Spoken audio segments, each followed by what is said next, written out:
Muy buenas noches a todos, muchachos. Espero que se encuentren súper bien. Hoy vamos a continuar o vamos a empezar con la primera clase del año. Eh, la recomendación para todos, si están fríos, no están operando, la recomendación es que se abran una cuenta demo y lleven el plan de trading los próximos 6 meses que vamos a estar operando. La idea del trading, muchachos, no es intentarlo una vez o simplemente abrir una cuenta de 100, $200. No, se tienen que formar con el tiempo, tomando señales, haciendo los análisis, prepararse de una buena manera, pues para que vayan a ver verdaderos resultados. Entonces, mi recomendación para todos es que se abran, los que no estén en real, los que estén fríos, que se abran una cuenta demo y comiencen, como les digo, a tomar todas las señales que iremos enviando en las clases de los lunes en la noche. Recuerden que si tienen dudas, preguntas de lo que sea, de lo que estemos hablando en la clase, pues pueden hablar por el micrófono o preguntar por el chat. Entre más interactiva la clase sea y no les dé pues pena hacer preguntas, que es más tonto el que no pregunta que el que pregunta, ¿ok? Entonces, bueno, no siendo más, vamos a empezar. Vamos, como siempre miramos primero el aspecto fundamental, ¿cierto? ¿Qué nos indica el aspecto fundamental? Y luego pasamos a mirar qué nos indican realmente los gráficos y cómo podemos hacer trading, ¿ok? Entonces, lo primero, mi gente, vamos acá a estas dos gráficas. Bueno, muchachos, lo primero, vamos a hablar sobre los datos de inflación que aparecieron la semana pasada en el mercado, los datos que salieron a flote. Los datos de la semana pasada revelaron que la inflación, tanto interanual como la inflación subyacente interanual también, subieron un poco. Venían bajando, venían como quien dice con una senda bajista, descendiendo la inflación, pero el último dato de la inflación interanual pasó de 3.1 a 3.4. Hubo un pequeño salto hacia arriba cuando normalmente los datos mostraban descenso en la inflación. Y ya vamos a explicar, ya les voy a explicar todo porque concuerda.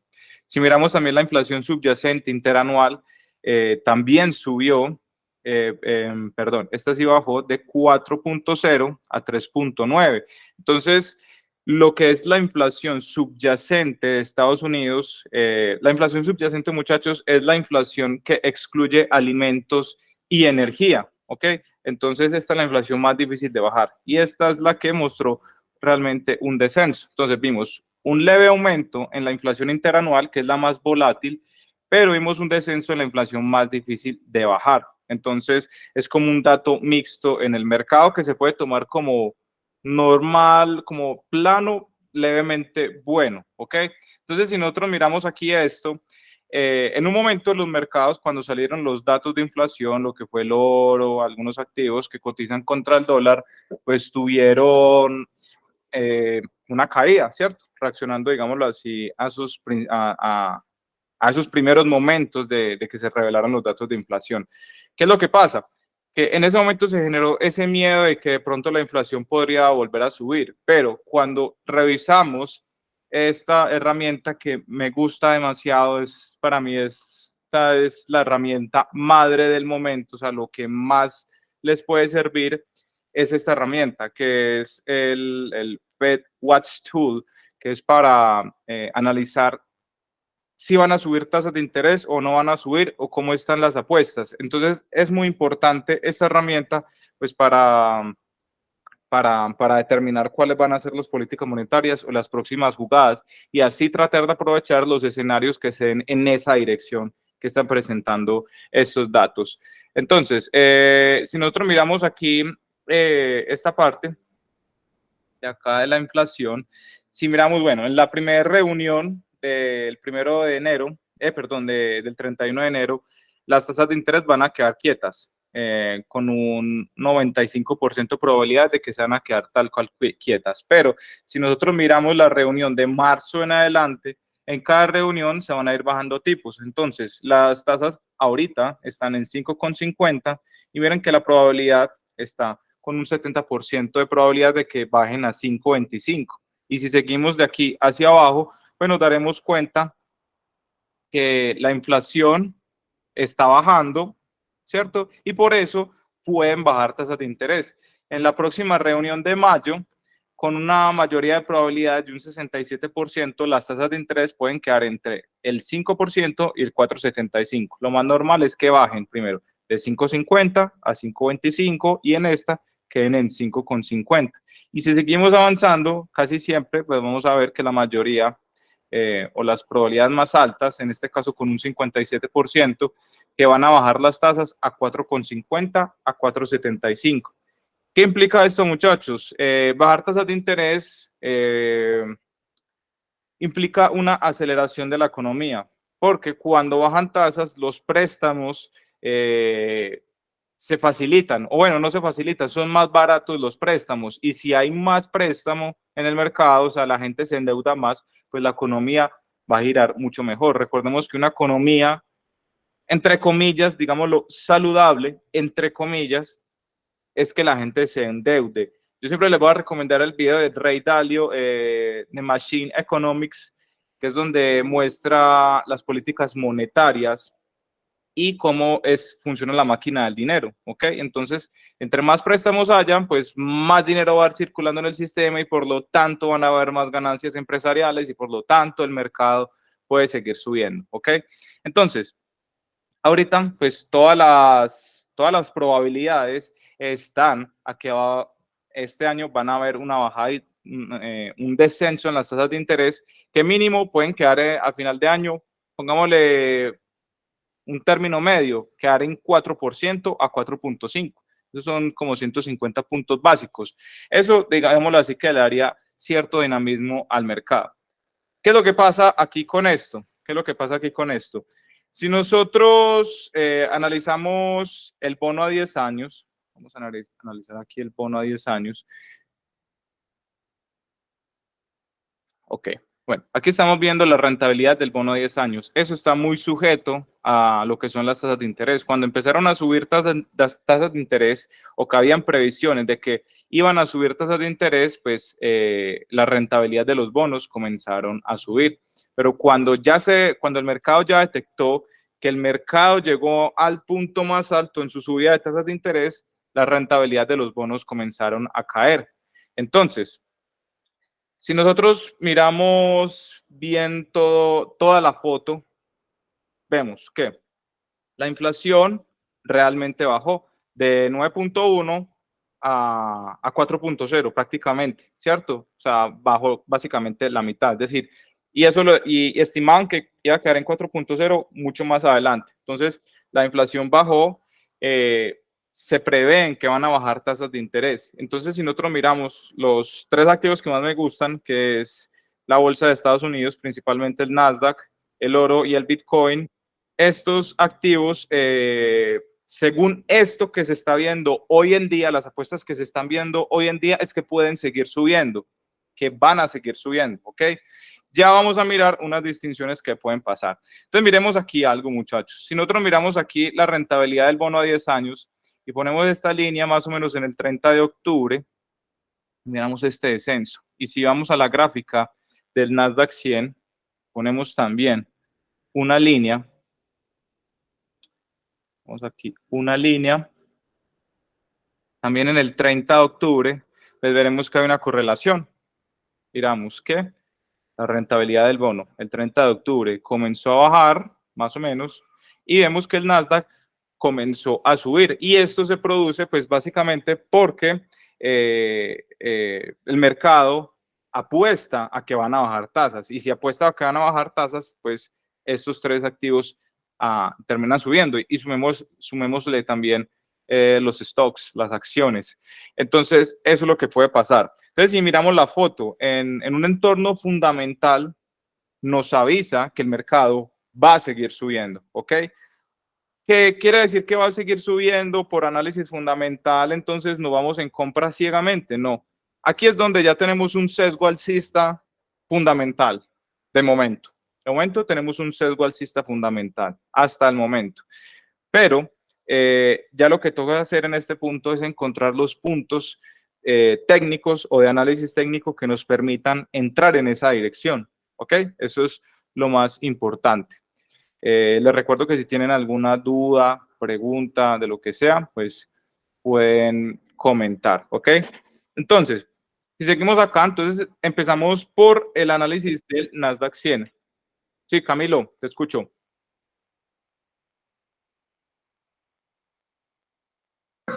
Rafa, perdón, se me fue. Todo está muy bien claro. Gracias. Ok, dale, está, Camilo.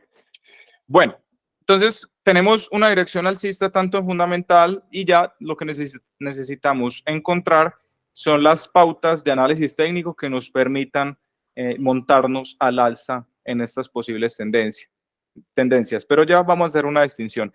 Antes de que sigamos hablando de todo esto, quiero que entiendan que, bueno, es algo que yo he aprendido en los mercados y es que no hay nada imposible para el mercado.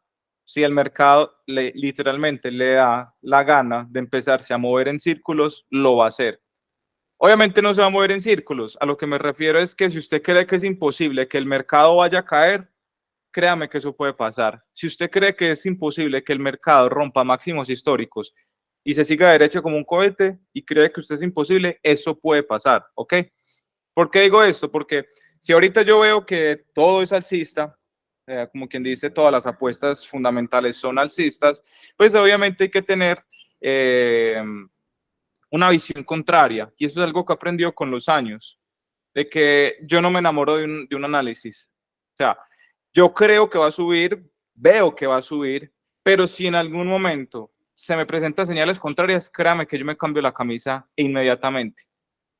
Inmediatamente me cambiaría la camisa. Y eso es lo que deben de aprender como traders. Y aquí, ¿qué voy a traer? Vamos a mirar algo que llevaría a la contraria de todo lo que estamos viendo. Y eso es algo que me llamó mucho la atención y esto es con lo que empezamos la clase. Según este fondo Crest Capital, Tavi Costa, que es un analista de Bloomberg, la inflación tiene 3 picos. Bueno, cuando salió este post, estábamos por acá. Ahorita, los analistas dicen que estamos en esta parte de la tendencia, es decir, estamos aquí, más o menos en 1976, 1977, ¿cierto? Actualizando lo que dicen los analistas de hoy en día. Ahora, si los analistas de hoy en día dicen que estamos en el segundo pico de inflación o terminando el segundo pico de inflación, pues probablemente vendría un tercer pico de inflación. Y lo vimos hoy, pues no hoy, perdón, lo vimos la semana pasada cuando vemos que la inflación interanual, que es la más volátil, pasó de 3.1 a 3.4. Entonces, así nosotros pensemos que el mercado va a terminar subiendo, pues no podemos descartar de que vaya a haber un nuevo pico de inflación, que la inflación vaya a seguir subiendo, ¿ok? Recuerden, muchachos, que siempre me gusta empezar por la parte fundamental para que entiendan qué es lo que está pasando con el mercado. Yo sé que para unos puede ser aburrido, para otros dicen, no, Rafa, quiero que me tire la señal y desconectarme, ¿ok? Pero aquí lo más importante para mí es que aprendan de verdad, ¿ok? Entonces siempre es importante tener este sesgo, porque si ustedes entienden qué está pasando con el mercado, pues van a tener más confianza a la hora de abrir operaciones y sostenerlas con dinero real, que eso es otra cosa. Sostener operaciones con dinero real, pues ya la verdad sí aumentan muchísimo más las emociones y se ve todo más complicado, todo más difícil, ¿ok? Entonces por eso es tan importante tener esa confianza de saber qué está pasando detrás de los mercados, ¿ok? Entonces, en resumidas cuentas, todo apunta a que va a seguir subiendo. Si nosotros pasamos nuevamente y miramos el bono a 10 años, mirar nuevamente el bono de 10 años y empezamos a mirar técnicamente qué está sucediendo con este bono, con esta figura técnica, pues ya lo que notamos es que si nos vamos a gráficos semanales, pues la gráfica del bono parece, o sea, esta tendencia alcista parece que se está agotando. Acá les voy a mostrar una herramienta que muchos no van a creer, pero esto funciona. Y es el nivel 50 del RSI. Miren que cuando el bono a 10 años o muchas tendencias, cuando supongamos en este caso hay una tendencia alcista, el RSI se va a mantener por encima de 50. sea que haga retrocesos o lo que sea, se mantiene por encima de 50. Pero cuando vemos que hay un cruce por debajo de 50 y se mantiene por debajo, es una leve señal. No quiere decir que vaya a suceder, pero es una leve señal, es una confluencia de que posiblemente se esté deteriorando esa tendencia alcista. Entonces, si eso es una tendencia alcista, a toda tendencia alcista o bajista, lo que sea, le llega su impulso y luego le llega su retroceso. Si esto está en un verdadero retroceso activo, pues a las bolsas les quedaría por subir, si lo miramos de esta manera. Y si lo miramos de una manera más interna, es decir, vamos a un gráfico diario, en donde se pueda analizar mejor esta gráfica, pues notamos que esto está aquí formando como una especie de púa, techo redondeado, como con forma también de hombro, cabeza, hombro. Si el bono a 10 años rompe este mínimo, créame que las bolsas van a seguir subiendo y van a romper máximos históricos, ¿ok? Entonces, eso es otra cosa que hay que tener en cuenta. Segunda cosa que hay que tener en cuenta para tener confianzas en las compras que vamos a montar, que ahorita les voy a dar una señal muy buena. O sea, de todos esos análisis, vamos a sacar solo una señal, solo una entrada. Entonces, vamos a mirar aquí el segundo gráfico que nos avala una compra. Si nosotros miramos el índice VIX, el índice del miedo, el índice VIX lo que nos muestra es cuando hay miedo en el mercado. Y esto es muy sencillo. Si el VIX está por encima del nivel de 30, créame que hay pánico en el mercado. Y las caídas son muy posibles de que se vayan a dar. Por el contrario, cuando el VIX está por debajo de 15 o está en niveles muy bajos, quiere decir que no hay temor en el mercado. O sea, el mercado de cierta manera está tranquilo, no hay pánico, no hay miedos latentes. Entonces, si miramos que el bono puede bajar, vemos que el VIX está en niveles bajos y ni se inmuta, eso nos va avalando una compra en el mercado. O sea, nos va diciendo que el mercado puede seguir subiendo. Si pasamos aquí ya directamente a las bolsas, pasamos aquí directamente al Nasdaq, ¿qué es lo que logramos ver? El Nasdaq está en una tendencia, literalmente una tendencia limpia, totalmente limpia alcista, tanto en el corto plazo, con esta línea roja, esto es una tendencia alcista de corto plazo, como en la tendencia alcista de largo plazo, impulso, retroceso, y estamos en pleno movimiento impulsivo. Entonces es bastante probable que las bolsas vayan a seguir subiendo. Otro tip que les doy, y es algo que lo he visto con mis propios ojos, cuando un activo está cerca de máximos históricos, lo más probable es que siga rompiendo en esa dirección, es decir, que esos máximos históricos comiencen a generar una ruptura al alza, y más que todo cuando estamos hablando de las bolsas de Estados Unidos, que no es ni siquiera la bolsa de América, ni siquiera la bolsa de Europa, es la mismísima bolsa de Estados Unidos, donde está el verdadero capitalismo, donde lo que importa realmente, sin decirlo a mala manera, es que el mercado suba, porque los más ricos de Estados Unidos les conviene que el mercado suba. Obviamente hay operadores de corto plazo que operan futuros y para arriba, para abajo, sí, pero detrás de ese grupito de operadores están los verdaderos tiburones de Wall Street que están en compra, que les importa es que el mercado suba, y el mercado lo más probable es que termine subiendo. ¿Hasta dónde va a terminar subiendo? Tengo aquí unos niveles que nos indican hasta dónde puede subir en un principio, ¿ok? Bueno, entonces, como les digo, cuando un mercado, muchachos, esté cerca de máximos históricos, lo más probable es que siga escalando hacia esa ruptura, ¿ok? Entonces, si nosotros miramos aquí el Nasdaq, vemos que está en una tendencia alcista. Si nosotros marcamos este primer impulso, vemos que este impulso retrocede hacia la zona cercana al 38. Para los que hayan visto la clase de Fibonacci sabrán que Fibonacci se puede utilizar de dos formas, tanto para medir los niveles correctivos hasta donde puede frenar y también para medir los niveles expansivos. Entonces sabemos que si un gráfico rebota entre la zona de 23, 38, 50, tiende a hacer expansiones hacia el 161%, y eso lo marcamos al revés. Entonces, creo que es extremadamente probable, pero extremadamente probable, que el Nasdaq termine llegando al 61%, al 161%, perdón, que viene siendo la zona de los 17.200 puntos. Entonces, es bastante probable que este índice vaya a terminar subiendo. ¿Qué va a subir desde acá? No sé.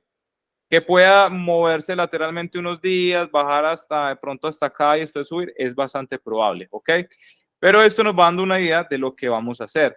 Nuestra entrada no está en el Nasdaq, está en otro activo. Y aquí ya pasamos a mirar lo que es el S&P 500, que es donde está nuestra operación. Y tomen nota y les aconsejo dejar la orden pendiente, termine la clase o que la vayan dejando. Si miramos aquí el índice S&P 500, vemos que está en toda la zona de máximos históricos, rechazando la zona de los 4.800, ¿ok? Ahora, esto hace bastante probable que el S&P 500 vaya a romper los máximos. Se está preparando una ruptura en el índice más relevante de Estados Unidos. El Nasdaq es el que más sube, pero el índice de S&P 500 es lo que aglomera básicamente toda la economía de Estados Unidos. Y están ansiosos, créanme que en Estados Unidos están ansiosos porque se lleve esa resistencia el S&P 500. Pueden haber cortos, pero la gran mayoría, créanme que está en largos en este momento. Ahora, técnicamente, niveles. ¿Cuáles son los niveles que hay que tener en cuenta? Entonces vamos a mirar acá. Sabemos que esta zona de los 4.800 es la zona de máximos y lo ha estado tocando. Si nos vamos aquí a gráficos de 4 horas, vamos aquí a gráficos de 4 horas, pues vamos a ver que el S&P 500 en este momento está formando una especie de púa alcista. Está perfectamente formada la púa, muy perfecta la púa. Pulso, corrección, impulso, y aquí la vemos muy bien formada. ¿Qué vamos a hacer? ¿Qué vamos a hacer? La idea es montarnos en este activo. ¿Cómo lo vamos a hacer? Bueno, la idea principal de este trade es montarnos dejando una orden pendiente por encima de 4.800, es decir, más o menos en esta zona de mechas. Puede ser como en toda la zona de las mechas, o puede ser que la quieran colocar por encima de las mechas para tener más seguridad. Yo voy a colocar una orden pendiente más o menos por acá, como entre la zona de las mechas, 1 o 2 punticos por encima de 4.800. Ahí voy a dejar una orden pendiente, ¿ok? Entonces vamos a hacer esto de esta manera. Vamos a posición larga, como para que lo vean visualmente. Y el stop vamos a dejarlo más o menos por este punto. Vamos a medir el tamaño de la figura.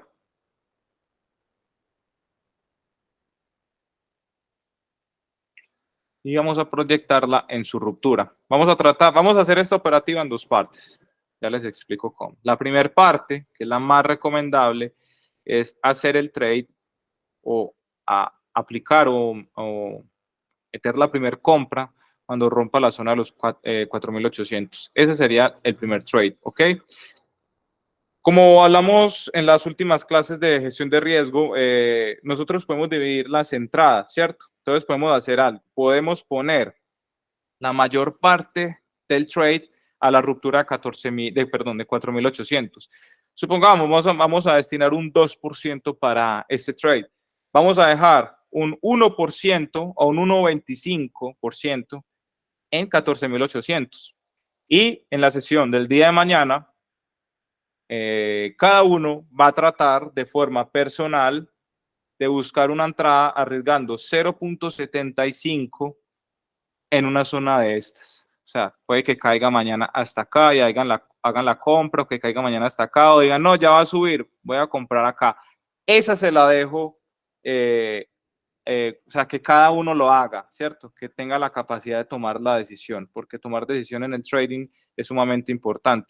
Entonces, ¿yo qué voy a esperar más o menos? Más o menos voy a esperar como estas zonas de por acá. Vamos a marcarlas. Como esta zona de por acá me parece interesante para disparar mañana, arriesgando 0,75. Y aquí, obviamente, ya se nos mejora el ratio del trade. Entonces, vuelvo y le repito. Vamos a hacer esto así. Así es como se debe colocar una doble entrada en TradingView. Esto es lo que vamos a hacer, ¿cierto? Igual, de pronto si entro en esta, mañana por acá, de pronto si pongo el stop loss un poquito más abajo, más o menos por acá si lo colocaría. Esa sería la próxima jugada que voy a hacer yo en cuenta real, ¿ok? Mañana voy a buscar una compra con un 0.75 de riesgo más o menos por esta zona y voy a dejar el 1.25 por encima de 4.800. Ese va a ser el próximo trade que voy a abrir. Todo apunta a que va a subir, el análisis técnico apunta a que va a subir, hay que arriesgar, ¿ok? Rafa, ¿es seguro que se va a dar? Muchachos, lo único seguro en esta vida es la muerte. De resto, nada es seguro, ¿ok? Entonces, cada uno, puede que alguien diga, no, no me convence el trade, no lo voy a tomar, es válido, pero pues mirando los datos fundamentales, el análisis técnico, estamos al lado de los máximos, todo se está cocinando para que el S&P 500 y el Nasdaq terminen rompiendo máximos históricos, ¿ok? ¿Dudas, preguntas hasta el momento, muchachos? O que quieran comentar. Listo. Entonces, ¿qué van a ir haciendo? Bien juiciosos, los que tengan cuenta real van a dejar una orden pendiente acá. Los que llegaron un poquito tarde a la clase, les repito la primera parte de la clase, muchachos, les recomiendo que se abran una cuenta demo, se conecten los próximos 6 meses a las clases, tomen las señales que vamos a estar enviando por acá y eso los va a acercar un poquito más a la rentabilidad de conectarse con el trading, ¿ok? Vale, eso es lo que yo les recomendaría. Sí, los escucho. Los dos Camilos, otra vez. Rafa, buenas noches. Hola, Camilo. Rafa, ¿no sería también muy parecido lo que está pasando en el Nasdaq? ¿Por qué tomas la decisión también del S&P 500? Pues son muy parecidos técnicamente lo que está pasando, ¿no? Muy buena pregunta, Camilo. Muy buena pregunta. Bueno, lo primero es que nos debemos guiar realmente técnicamente por lo que dice la estrategia. Y aquí el S&P 500 está perfectamente formada la púa y no ha roto máximos históricos. En cambio, si nosotros miramos el Nasdaq, sí tiene algo parecido, pero no se ve tan bien formada la púa. O sea, ya queda como chueca. Quedaría más o menos como este estilo. Entonces, me parece más interesante de pronto, por seguridad, operar el S&P 500. Pero es simplemente porque tiene mejor formada, que la figura está mejor formada en el S&P 500, ¿ok? Es más que todo por eso. Está bien, Rafa, gracias. Dale, con gusto, Camilo.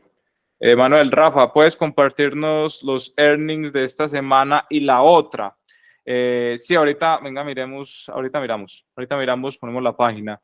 Catalina, la orden sería un buy stop. Sí, Cata, la orden sería un buy stop. Entonces, esa es la entrada que vamos a tirar esta semana. Recuerden, muchachos, que esta operativa swing es algo tranquilo, algo muy tranquilo. Les voy a contar algo personal. Yo tengo un amigo de toda la vida, de toda la vida.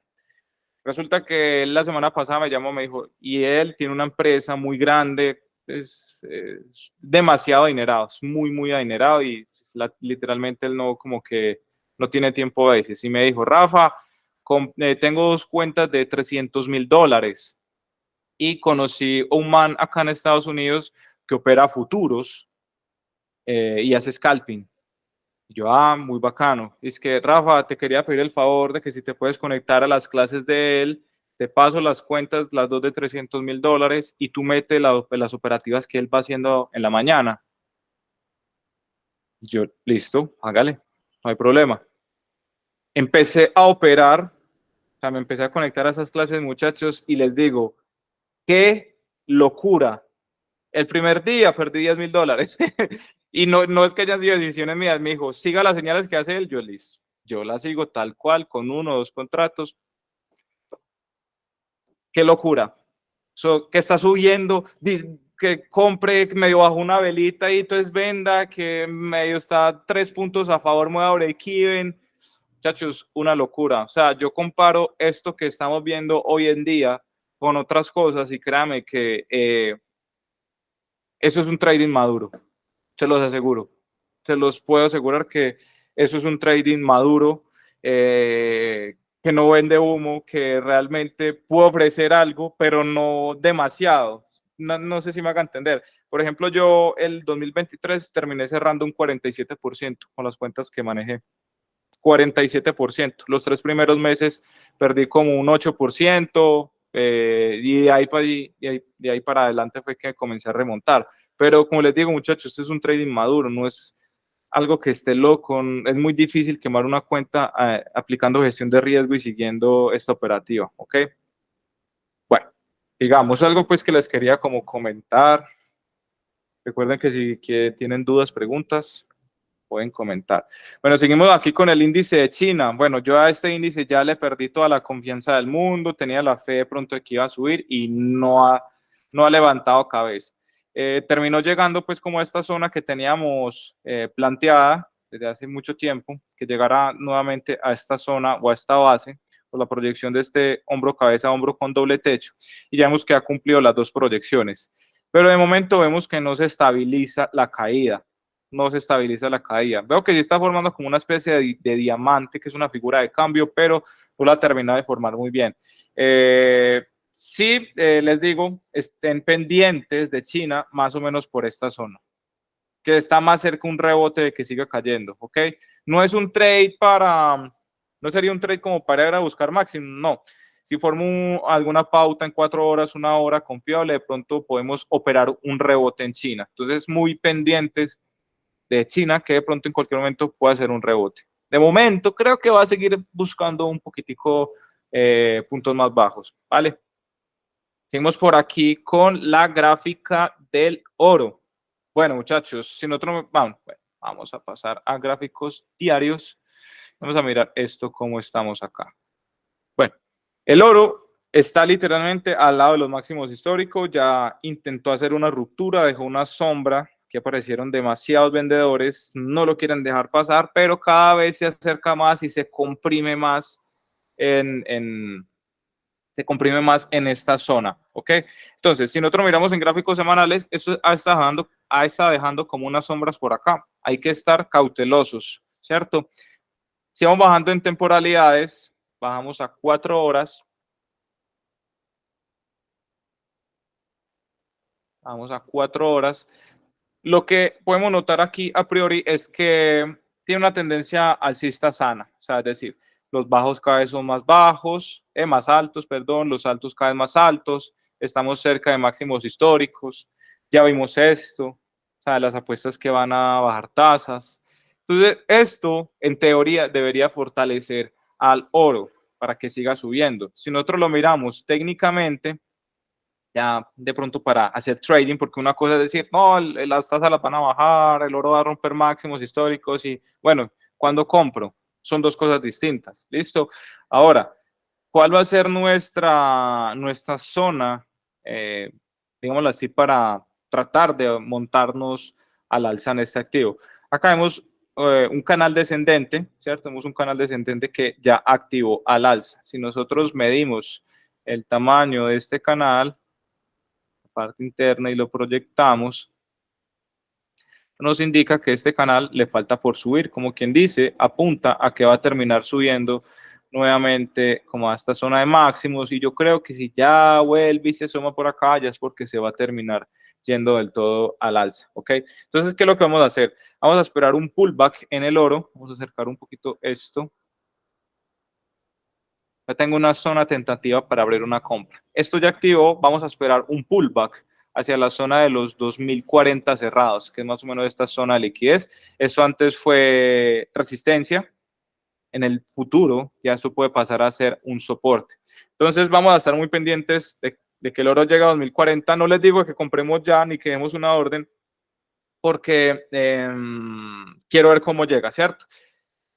Para que esta puede ser la segunda entrada de la semana si se da, ¿ok? Vamos a estar pendientes. Ahí en el grupo de WhatsApp vamos hablando. Si el oro llega a 2040, vemos cómo llega, vemos cómo se frena y ahí miramos si ejecutamos la orden, ya sea en la mañana, a las 3 de la tarde o en la noche, ¿ok? Sí, te escucho. No vi el nombre, pero vi que alzar la mano. Hola, Rafa, con Edwin, es que... Hola, Edwin. Rafa, ¿eso es doble suelo por divergencia en 1 hora también? Vamos a ver, bueno, 4 horas, si lo miramos desde acá, pues hay como una divergencia leve en 4 horas y la marcamos desde acá a acá, ¿cierto? leve. Lo que no me gusta de esta divergencia en 4 horas es que el primer pico no tocó el nivel 10-20, o sea, no llegó bien a la sobreventa. Vamos a mirarla en una hora.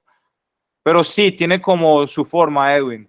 La verdad sí te podría decir que sí tiene como su forma. No, en una hora no hay doble, solo por divergencia. Más fácil en 4 horas, pero muy leve. No es una divergencia fuerte. Sería leve porque el primer pico de la divergencia no llegó realmente a sobreventa. Y eso es eso es un filtro para las divergencias, que el primer pico realmente toque niveles de sobrecompra o sobreventa. Pero sí tiene su forma. Podemos decir que hay una doble confirmación. Entonces, una vez el oro llega a 2040, vemos cómo se frena, vemos cómo se estaciona y ahí buscamos una compra, que sería más o menos de este estilo. Más o menos de este estilo. Rafa, cuando tú dices que esperar que como se estacione es que pues no rompa ni nada. Eso, o sea, que llegue, que no siga rompiendo la baja, obviamente que de pronto empiece a dejar alguna mecha, ¿cierto? Porque es que muchas veces podemos dar una orden pendiente y sigue una vela negra, negra, negra, negra, nunca se frena y sigue para abajo. Pero es distinto que llegue, vaya llegando, llega acá, se frene, rebote un poquito, vuelve y caiga y se frene. Ahí ya uno va pensando, listo, lo están deteniendo. Más o menos eso es lo que me refiero, Diego. Ah, listo, gracias, Rafa. Dale, con gusto. Entonces, ese sería como de pronto el segundo trade que vamos a abrir, buscar una compra más o menos sobre los 2040, viendo cómo se estaciona. Es decir, cómo se estaciona es cómo se detiene, si se detiene y cómo se detiene. Pueden ir a buscar esta media móvil de 200 periodos. Entonces, eso es lo que vamos a buscar. Ya que estamos mirando aquí el oro, pues vamos a mirar su contraparte, que viene siendo el dólar index. Dólar index, si nosotros lo miramos... Carlos, Rafa, niveles de 20-80 RSI sobre compra sobre venta. Sí, correcto, Carlos. No como viene de predeterminado que es 70 y 30, lo modificas a 80 y 20, listo. Bueno, miramos aquí el índice dólar desde gráficos semanales. Entonces, tasas de interés es directamente con el dólar, ¿cierto? Si bajan tasas de interés, básicamente es devaluar al dólar. Entonces, si van a bajar tasas de interés, muchachos, creo que es bastante probable que el dólar vaya a comenzar a bajar. El dólar ha estado cotizando en un canal alcista se empezó a formar más o menos, acá empezó a coger forma más o menos desde el 2012 y vemos que ya ha tenido pues como le está dando la forma. Ahorita el dólar index visitó la parte alta del canal, tenemos aquí una resistencia bastante importante que es la zona de los 101.500, vamos soporte, soporte, soporte, ruptura en falso, nuevamente soporte, sabemos que acá hay una barrera, que si la tumban ya muy probablemente pues el dólar posiblemente, no lo aseguro porque realmente sería irresponsable asegurar que algo va a pasar en los mercados. Se puede hablar de proyecciones, de estimaciones. Se estima que si rompe 101, puede venir a visitar la parte baja del canal, ¿ok? Y si visita la parte baja del canal, pues obviamente el oro va a terminar subiendo y también el Bitcoin, ¿ok? Entonces, créame que va a haber una fiesta en el oro y en las criptomonedas, o sea, literalmente puede haber una fiesta alcista cuando el dólar pierda este soporte. Este soporte es crítico, ¿cierto? Es demasiado crítico para la divisa. Una vez se rompa ese soporte, créame que va a haber fiesta en el Bitcoin, pero una fiesta de verdad. Entonces, mirándolo desde esta perspectiva de largo plazo, sabemos que estamos en un soporte fuerte en diarios y semanal y que si se rompe puede ir a visitar una parte baja de un canal. Ahora, ¿qué estamos viendo acá? Si no vamos a gráficos diarios, bueno, aquí ya está pasando algo. Si nos vamos a gráficos diarios, eso se puede interpretar, pues, básicamente como un impulso, ¿cierto? Porque el precio viene y rompe acá y vuelve y rompe todas estas resistencias. Esto genera un impulso. Este impulso hace una corrección al 78% de Fibonacci. Recordemos que para considerar que un impulso sigue vivo, es decir, que esperamos que un impulso vuelva y rebote a favor, no debería perder el 78. Aquí se sostuvo en el último nivel. Entonces, vamos a hablar de las dos posibilidades que pueden pasar en el índice dólar. Vamos a gráficos de 4 horas y aquí estamos viendo esto. Bueno, yo estaba analizando esto acá y esto sucedió ahorita en plena clase. Antes de la clase, obviamente, yo la preparo un poco y tenía visto este nivel, y eso lo comentamos la semana pasada. Si el índice de dólar rompe este nivel con fuerza, de pronto puede haber una corrección en el oro un poquito más profunda antes de que siga subiendo, ¿cierto? Entonces, si el índice de dólar vemos que se sostiene por encima de este nivel, pues mínimamente podemos esperar un rebote del dólar. ¿Hacia dónde? Vamos a medir la proyección. Y esto puede terminar visitando como esta zona de interés por acá.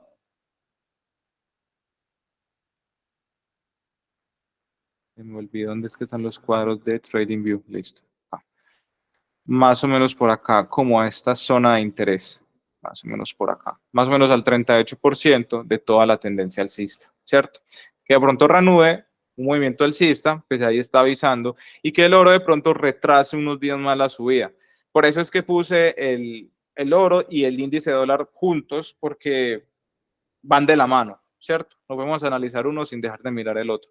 Entonces, si vemos que hay una posibilidad de subida, pues sabemos que el oro de pronto va a caer un poquito más.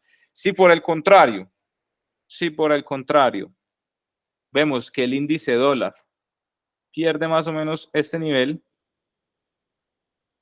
ahí es donde decimos, listo, prepárese para una ruptura del oro a máximos históricos. Entonces, de momento, yo esperaría, no colocaría inmediatamente la compra del oro, esperaría mínimamente, o sea, como mínimo, esperaría que el oro retroceda a 2040, ¿cierto? Es bastante probable que termine bajando acá. Es más, hasta para un scalper le serviría una venta de aquí hasta acá.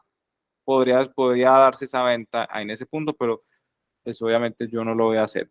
Ahora, si eso termina subiendo, pues va a retrasar la subida del oro. Entonces, muy pendientes. Por eso les digo, hay que ver cómo se estaciona y cómo evoluciona sobre los 2040. ¿Okay? Si vemos que el oro llega a 2040 y este inmediatamente hace un giro violento, brusco a la baja, es momento de montarnos en compra. Es decir, si mañana el DXY cierra por debajo de este nivel, yo creo que el oro ahí sí termina subiendo. Entonces, por eso les digo, pendientes del oro, no vamos a comprar ya, no vamos a dejar órdenes pendientes, vamos a estar pendientes de cómo baja, cómo se frena y si va a seguir subiendo. ¿Ok?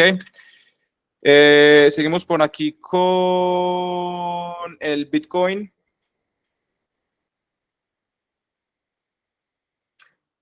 Bueno, Bitcoin. Bueno, en este punto el Bitcoin hay que mirarlo un poquito más como en el largo plazo, mediano plazo, ¿ok? El Bitcoin en este momento, pues podemos decir, está ya básicamente culminando un ciclo expansivo, es decir, más o menos por acá ha estado acabando un ciclo expansivo y posiblemente vaya a comenzar un ciclo correctivo, que inclusive puede que ya se esté terminando, porque si nosotros miramos el último ciclo correctivo, pues fue muy corto y puede que lo esté terminando. Entonces vamos a estar pendientes de cualquier otra formación que comience a hacer el Bitcoin. Me gustaría de pronto que visitara realmente niveles fijos, es decir, si nosotros tomamos este impulso, me parecería interesante mirar el Bitcoin sobre la zona del 38% de Fibonacci y ver cómo reacciona ese nivel para buscar compras de igual manera. Este podría ser también un tercer trade, ¿cierto? Ahí queda como pendiente, no se da luz verde, pues porque todavía no, técnicamente no está, pero fundamentalmente se puede avalar. Y por último, miramos aquí el petróleo. Vamos a mirarlo por acá. Bueno, muchachos, petróleo. Bueno, vamos a mirar el análisis que tenemos de momento. Bueno, de momento podemos notar que el petróleo ha estado cotizando en un canal descendente. Este canal descendente pues terminó rompiendo al alza o está como generando una ruptura al alza. Entonces, dicho esto, pues es probable que el petróleo vaya a comenzar una escalada, ¿cierto? Es probable que vaya a comenzar una escalada. Ya básicamente está como quien dice, activa la proyección, ¿ok? Pero personalmente, ¿yo cómo haría este trade? Este trade yo lo haría, o sea, normalmente podríamos hacer el trade así. Es decir, medimos el canal, más o menos por acá proyectaríamos, ¿ok? Esta sería la proyección. Pero yo, ¿cómo lo haría? Yo mediría el tamaño más o menos de este pequeño triángulo, ¿cierto? Y lo proyectaría acá. Entonces, ¿yo qué haría acá con el petróleo?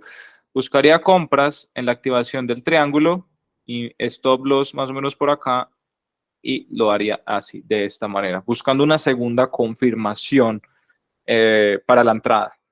Yo lo haría así en este momento. No compraría acá porque no veo como una verdadera activación como con fortaleza y como duda en este momento. Yo creo que aquí ya rompiendo se desvanece la duda y haríamos un trade de más corto plazo que se podría aprovechar. Entonces, ese sería, digámoslo así, la jugada que yo esperaría en el petróleo, que yo haría. No compraría ya, esperaría la activación de ese pequeño triángulo con stop loss en el punto B de conexión del triángulo, que sería acá. Ahí es donde debe ir el stop loss. Y bueno, muchachos, estos han sido los análisis. Este puede ser una cuarta entrada. Ahí les dejo como los principales activos, lo que yo espero, lo que puede suceder. Sabemos que hay una entrada ya fija, establecida, dejar una orden pendiente ya en el SP500, dejar otro pedazo para entrar mañana si baja otro poquito, y eso es lo que deberíamos hacer, ¿ok? Recuerden que si tienen cualquier duda, pregunta, pueden hablar por el WhatsApp, lo que sea, y ahí estamos en contacto, ¿vale? Feliz noche a todos, un abrazo. Espero que les haya gustado. Rafa. Gracias, Rafa. Mucho Gracias. gusto, Alejo, Camilo, Jimena. Gracias, Rafa. Mucho gusto, Oscar. Rafa, yo tengo una pregunta así rapidita. Hágale, cuéntame. Rafa, ¿qué cuenta recomiendas tú en Multibank para crear? Depende. Como Si es más de $5,000, una SN. Sí. Si es más de $5,000, una SN. Si es de $1,000, una Pro. Ah, listo, Rafa, gracias. Dale, con gusto. Y bueno, muchachos, feliz noche. Espero que les haya gustado la clase de hoy. Nos vemos mañana en la clase de backtesting. Un abrazo. Chao, chao. Dios lo bendiga, Rafa. Gracias.